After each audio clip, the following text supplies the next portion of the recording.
guys, today we're going to be making a very beautiful wedding veil. So here I'm unwrapping the material and we have 7 meters of white tulle. It's a lot of fabric, so I'm starting out by just sorting everything out, but I'm going to start by folding and ironing everything.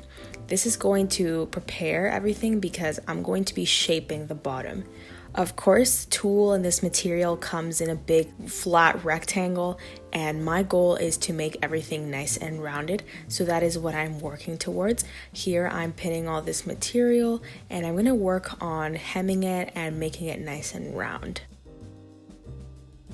So here I'm doing this little triangle shape because this helps me when I cut it round.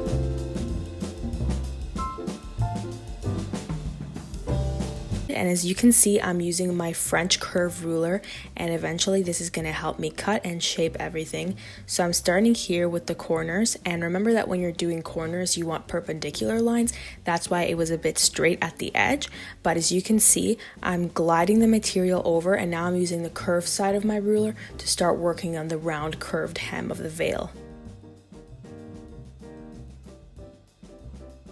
I'm also using very sharp scissors. When you're cutting tulle and gowns, you want really sharp scissors.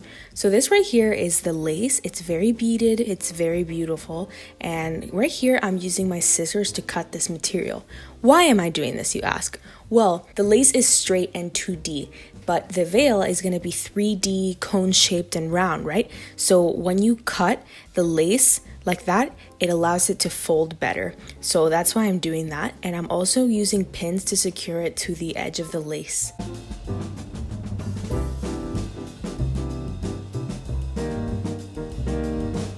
And now I'm moving over to my sewing machine, and there are 3 ways that you can secure this. The first way is called free motion. In this method, you have no foot, so you're the one that's controlling it. And this is probably the best method to use when you're sewing a lace that has beads. The next method is to use a very, very slim foot. This one is nice because it basically guides you and it can run in between the beads, but you have to be very, very careful not to sew on the beads. This final step is obviously hand sewing. This one is nice. It's pretty much like the free motion and you have a lot of control. The only downside is that it's extremely time consuming because the veil is so big, right? So it's up to you. There are 3 methods and I want you guys to tell me what method would be your favorite. I want you to comment down below. I'm curious to see what you guys think. And I want you to guess which one mine is. So my favorite is the one with the slim foot. I just find this very easy because the foot guides me. But again, just be careful with this one because you don't want to sew over the beads. It's going to look horrible. But otherwise, you're just attaching the lace to the tulle and it's going to look perfectly fine. Also, if you sew a little over the flowers, no one's going to see it, so it's fine. But don't sew over the beads. Be very careful when you're doing this. It's a very time-consuming process, so there's no point in rushing anything. You just have to make sure that you have the time to do it and take the time to do it, but it'll have beautiful results in the end. Just take your time. So now I'm going to move on to sewing the top of the veil. So remember that my veil has kind of 2 layers. So it's basically 2 veils, one short one and then a very long one on top. So right here I'm using a gathering foot and I'm using this to bunch up the material.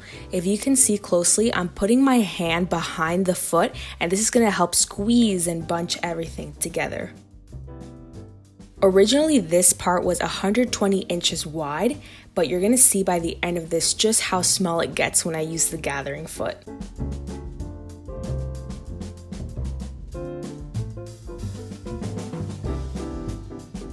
So you're going to see now it's around 18 inches just from the second one, but that's not enough. I'm actually going to have to gather this enough so that it can fit onto a little comb. So I'm going to have to repeat the gathering process a couple of times, and I want you guys to try to guess how many times I'll do it. I won't tell you, but just guess. But yeah, as you can see here, I'm going in for my second round of gathering. I'm of course just using the same method of keeping my hand behind and bunching everything together, going through it quite slowly. But as you can see, it gets so much smaller and condensed when I do this. And look at that. I'm gonna do this a third time.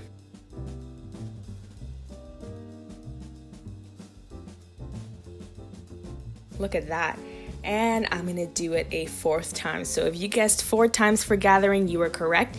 I'm gathering it 4 times with the machine, and look how small it is, but it's not quite small enough to my liking. So here I'm grabbing a needle and a thread. I'm gonna begin by hand gathering. So basically I'm running a stitch by hand and I'm pulling it to the desired size. So this is gonna help secure everything and get it really nice and small.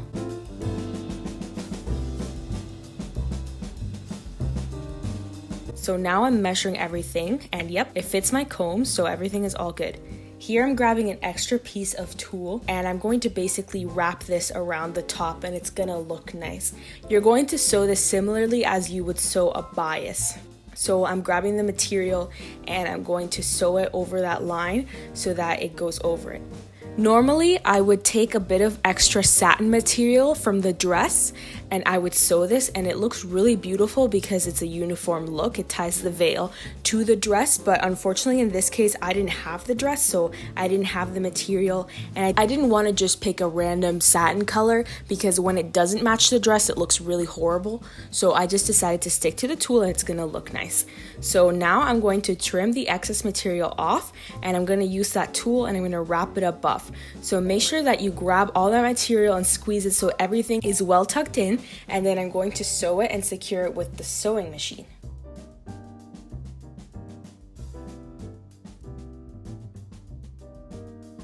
And that's what it looks like. So next I'm going to grab my comb, and there are 2 ways to put it. You can put it underneath like this, or you can kind of put it over and then tuck it in. Just depends on the look that we're going for.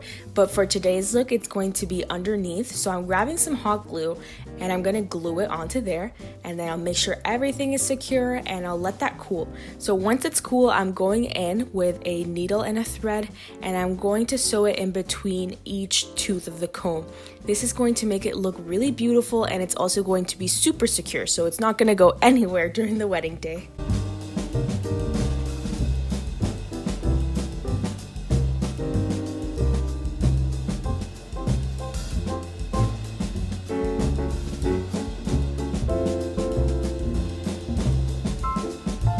This is what it looks like. It's a nice cathedral length. The wedding hasn't happened yet, so I don't have any pictures of this in the wedding day, but this was another veil that I did with the exact same process, and I also made that dress, and it looks beautiful. Well guys, that was all for today. We completed a regal length veil for a beautiful bride. I hope that you like this video. Please don't forget to subscribe. Bye!